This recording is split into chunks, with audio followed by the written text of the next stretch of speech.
প্রথম প্রশ্ন করেছেন সালামের পরে, বলছেন আসসালামু আলাইকুম রহমতুল্লাহ বারাকাতুহু। ওয়ালাইকুম আসসালাম রহমতুল্লাহ বারাকাতুহু। আমাকে ক্ষমা করে দিয়েন, আমি 2018 সালে কয়েক মাস মনে মনে আপনাকে গালি দিয়েছি। প্রশ্ন, আমি মালয়েশিয়াতে একটি চাইনিজ কোম্পানিতে কাজ করি। কাজের জন্য আমার বাইরে যেতে হয় তাদের গাড়িতে। গাড়ির ভিতরে তাদের দেবতার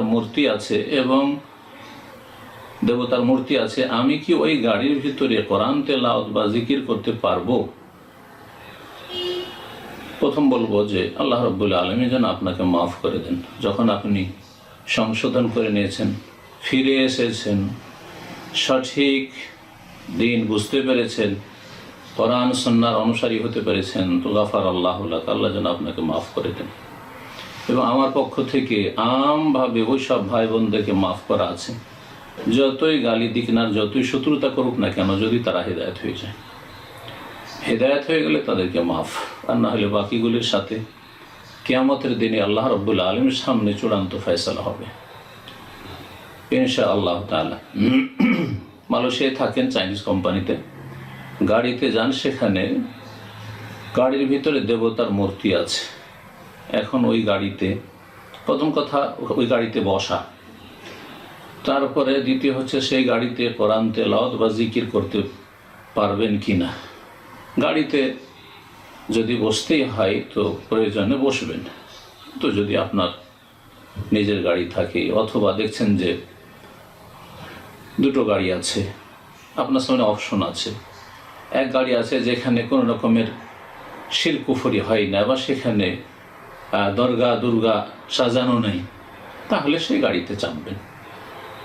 আর যদি দেখা যায় যে না, আপনার সামনে কোনো অপশন নাই, আপনার সামনে যে গাড়ি আছে সেই গাড়িতে চাপতেই হবে, কোম্পানির গাড়ি, আপনি পরাধীন চাকরি করছেন, আর সেই গাড়িতে মূর্তি সাজানো আছে অথবা মাজার সাজানো আছে, একই হোক মূর্তি মাজার, সেই গাড়িতে আপনি নিরুপায় হয়ে চড়লে আল্লাহ মাফ করবেন। তবে অন্তর থেকে পাপ এবং পাপীদের ক্ষেত্রে অবশ্যই ঘৃণা হইতে হবে, ঘৃণা করে প্রতিবাদ জানাতে হবে।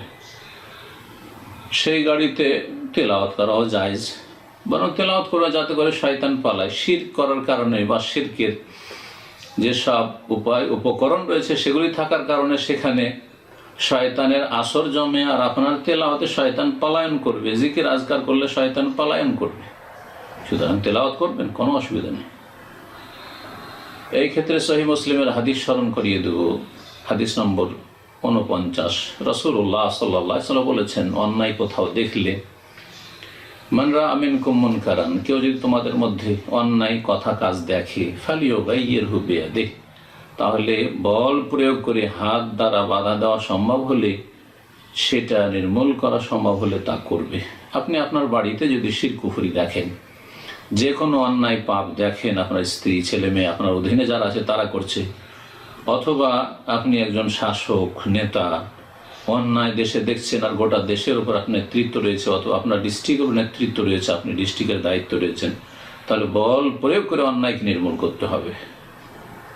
পরের ঘরে বল প্রয়োগ করা হারাম, আপনার ক্ষমতার বাইরে বল প্রয়োগ করা জায়েজ নয়। এটা হচ্ছে খারিজি চরমপন্থীদের আদর্শ।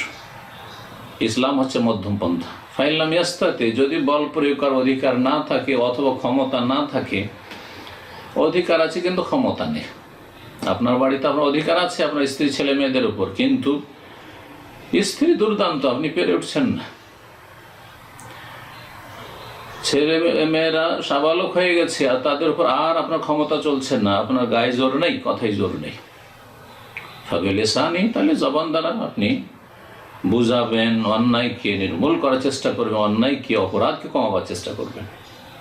ফাইল্লাম ইয়াস্তাতে, সেটাও যদি সম্ভব না হয়, কথাও বলা যাচ্ছে না, আপনি এত খারাপ জায়গায় খারাপ পরিবেশে আছেন, ফাবিকলবিহি, অন্তর থেকে ঘৃণা করে প্রতিবাদ জানাতে হবে।